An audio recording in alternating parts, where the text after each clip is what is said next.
ป้าโตพี่น้องเอ้ยสวนพักเลยออกดอกเลยพี่น้องเอ้ย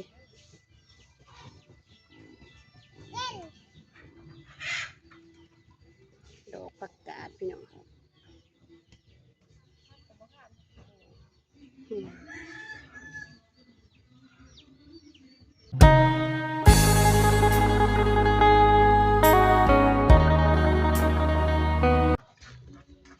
เลาะชมวิวยามแรงพี่น้องเอ้ย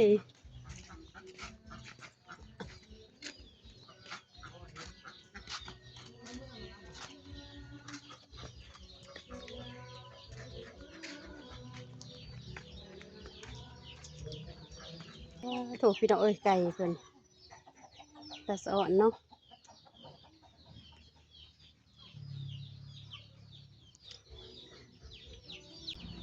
ป้าโถทางพี่น้องห้านเพิ่นก็ได้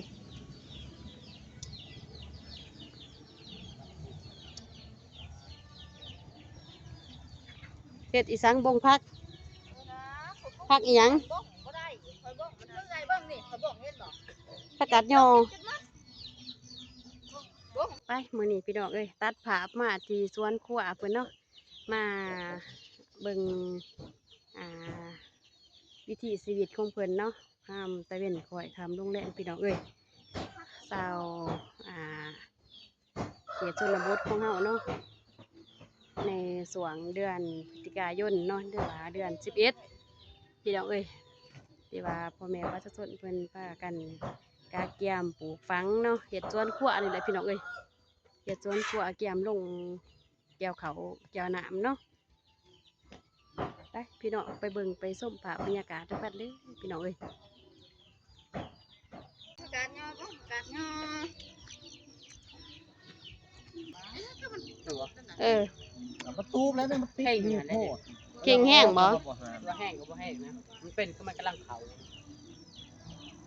อีหยังคือว่าจะว่ามันเป็นคือกำลังวันเขา เอาฝายมา โอ้มันเป็นแบบผายมันเข่งบากบานมันแหงบ่ ให้มันย่างๆตลอดจะว่า บากบานมันเริ่มแหงบ่พี่น้องเอ้ยเกือบเนาะหลอดชีวิตมาจุดไหนนะพี่น้องเนาะเพิ่นใช่ อันเกิดอุบัติเหตุรถตกน็อตขาดพี่น้องเอ้ยส่วงวางวันที่16เด้พี่น้อง15 16นี่แหละส่วงนั้นน็อตขาดพากันไปเก็บกาแฟพี่น้องเอ้ยหยังความทุกข์ยากลำบากนี่แหละไปหาเงินวังว่าไปหาเงินมาแล้วว่าสิลงเกี่ยวเขาให้เขาหน้าก็เลยว่าเจอเหตุการณ์พอขาดขีดก่อนเนาะพี่น้องเนาะจะได้กันสู้ๆเด้อให้สวงให้เศร้าไว้เด้อฝากไปเก็บกาแฟต่ออีกแม่กาแฟมันสิหลัวสิหล่นเบิดเลยย่านแล้วบ่กล้าไปแล้วบ่บัดนี้โอ้ปกติแหละมันยังใหม่ๆเนาะยังคันสิว่าจักหนึ่งก็เป็นภาพร้อนตาอยู่เนาะเพื่อเฮาบ่ฮานขับรถไปแลกทิศเติบอุบัติเหตุจะได้แหละมันบ่แม่นเฮาสิอยากได้เนาะมันก็มาแบบคือเพิ่นว่าแล้วมาแบบบ่ได้ตั้งใจเนาะน็อตขาดพี่น้องเอ้ยน็อตรถขาดร้านเปิดไปเก็บกาแฟอยู่ท่าแต้งอยู่ในเมือง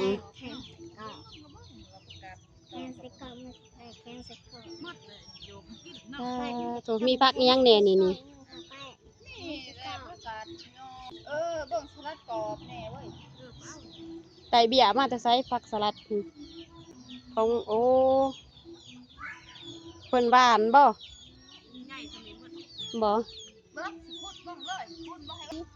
ชีวิตแบบเขตชนบทเนาะพี่น้องเนาะยามคอยคำลงแรงพี่น้องเอ้ยมื้อนี้ก็ใกล้แน่พี่น้องเอ้ยฝนตกอยู่แต่ก็บ่ทอว่านนี่ลิ้นมืดมือเลยมื้อนี้นี่ยังว่าเพียงแต่ขาบเสาเพียงแต่ว่าบดฝนนี่แหละฝาคึบเนาะเป็นท้องฝาพี่น้องเอ้ยท้องฝาเขาสู่ฤดูหนาวเลยเนาะพี่น้องเนาะ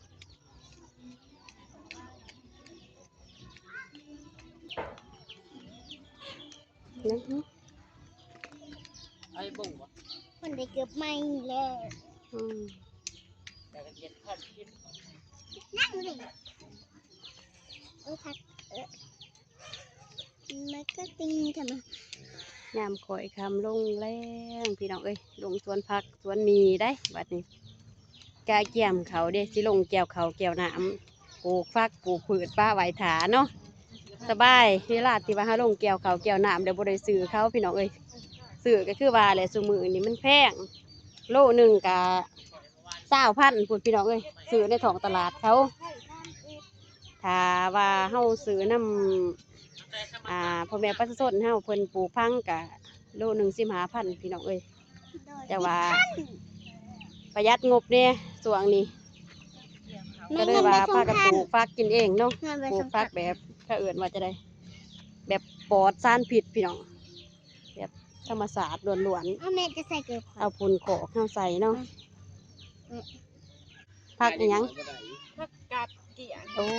พอได้ๆแนวมันสบายเนาะ เก้าไข่ขุ่นเมื่อเรื่องเปลือกจะคือไตขี้มูก บ่ตีแล้ว ใส่พุดลาจนเปื่อยแต่หัวควันเน้นหอยเพิ่นก็ใส่ใส่ บรรยากาศรอบๆพี่น้องเอ้ย เป็นแปล สวนขวาเพิ่นสวนขวาพี่น้องเพิ่นยำตะเวนข่อยคำลงแรง แม่เมื่อนี่ผักกาดติดมีน้ำเจาะ มื้อนี้วันที่17แล้วพี่น้องเอ้ยเดือน11แล้วพี่น้องเอ้ยเวลาก็คือว่าเลยบ่ได้ถาเฮาเนาะไปไวๆเขาอยู่ให้อยู่หน้าก็สิคุสิหล่นหมดแหละแห้งพ้นกระตกจังสิพายุกับเขาเลยจังสิอยู่อีต้นพี่น้องเศร้าให้เศร้าหน้าเพิ่นเนาะอันนี้จังว่าส้มกับคำเพิ่นว่าอันนี้ได้อพี่น้องเอ้ยลังสู่ฟ้าหน้าสู่ฝนอันนี้ได้ 11 12 13 14 บรรยากาศรอบๆเนาะพี่น้องเนาะถูก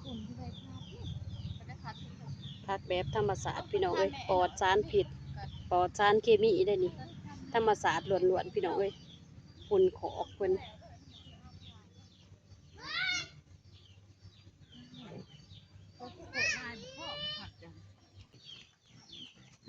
ขอบอกขอบใจเด้อพ่อแม่พี่น้องเบิดสุขุสุกคนเนาะที่เขามาเบิ่งมาส้มพิธีชีวิตบ้านๆเนาะที่เขามาเบิ่งมาส้มภาพบรรยากาศที่สาวนุนานำมาเสนอมาฝากมาตอนพี่ๆน้องๆเนาะไปพี่น้องคลิปนี้ก็สิได้จบเพียงสมีเด้อพี่ๆน้องๆเลยขอกันใหม่คลิปต่อไปเด้อไปบ๊ายบายพี่น้อง